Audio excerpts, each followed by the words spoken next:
Hey, what's up guys? Welcome back to the channel. So if you guys can already tell, yes, I have dyed my hair.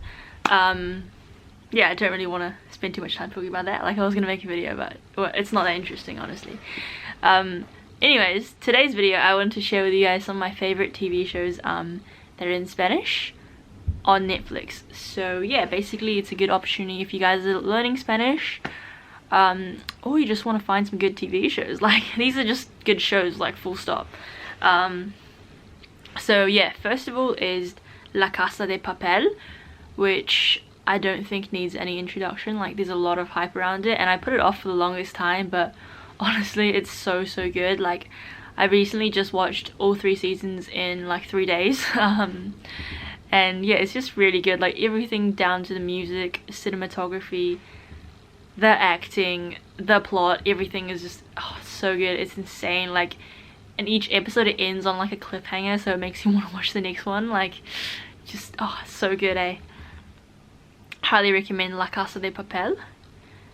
Next is a show called Nachos, which is pretty popular as well. Again, it's like kind of related to crime. So basically it's centered around Pablo Escobar, who was like a narco trafficker, and he basically bought cocaine from Colombia to the US, and made like heaps of money. And yeah, so the good thing about Narcos is that it's narrated like partly in English, so you will be able to understand even if you don't speak Spanish. And yeah, it's a good way, like, if you're just a beginner in Spanish, or I don't know, you just want like a show where you can understand some of it, because sometimes it gets tiring just constantly reading the subtitles. So yeah, Narcos, another good one.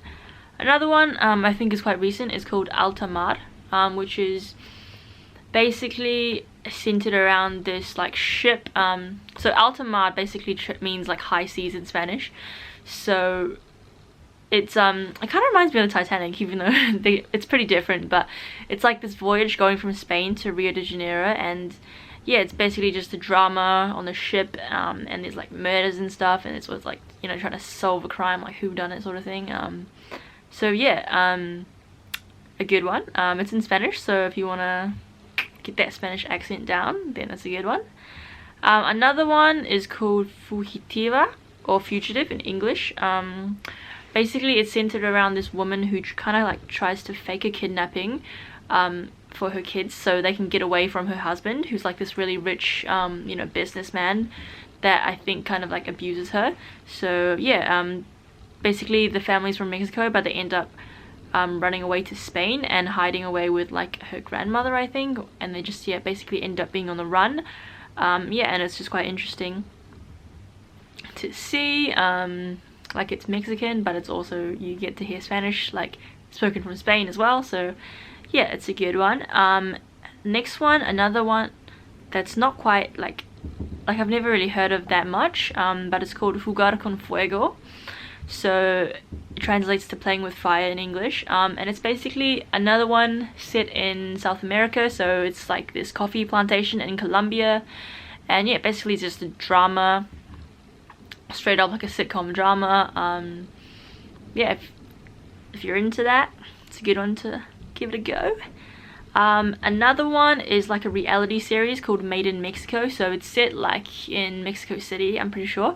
Basically follows the life of like these 5 socialites, I guess. Like, if you're into reality shows, it's a good one, and it's just a nice kind of like light-hearted, you know, reality show that you can just watch when you don't want to, you know, have to think too much. You can just leave it on in the background or whatever, you know.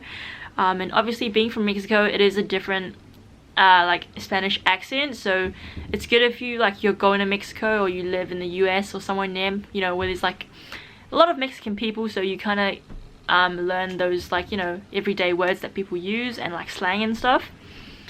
Another good one from Mexico is Club de Cuervos, or Club of Crows. Basically, if you're into sports or like football, this is a really good one. So yeah, this is like this guy, basically his dad is like the owner of this big football or soccer team, and a guy, he's called Chava Iglesias, I think, and yeah, basically he has to once his dad dies, like a sudden death, he has to like take control and manage the whole team, and he's just like this young party dude who doesn't know how to manage stuff. But there's his sister, like Isabel, who kind of like tries to take over, and yeah, it's just kind of like them and the football team and all the drama going on. But yeah, it's a really funny show, and I would highly recommend it if you guys are looking for something lighthearted. But again, there's like aspects of drama in there as well, and yeah, it's a really good storyline as well. And finally, one that I want to mention is Bolivar. I recently just finished the whole series, so there's 60 episodes, which is a lot, but I think it's just really interesting. It's not like some shows, you know, like they just drag on, whereas this one, it's like you kind of, every episode's a bit different, and because basically it tells his whole life from when he was a child to, you know, the end of his life, and yeah, basically it's Simon Bolivar who liberated like Venezuela and Colombia and South America from the Spanish rule, and you know, those wars between them and the Spanish, and yeah, it's just really interesting. Like, it's a historical drama, so you get to learn history as well, and yeah, it's just like really interesting. It's not like a documentary, I think it's like a biopic, that's what it's called. But yeah, it's just really good show, really good storyline, and I really like the accent as well. They speak quite formally, like always using usted, but yeah, I mean, not necessarily how people speak nowadays, but I think it's still interesting, and yeah, it's definitely worth a watch if you guys have some free time or time to kill. And yeah, that's pretty much it for this video. Hope you guys found it helpful. Muchas gracias, adios y hasta luego.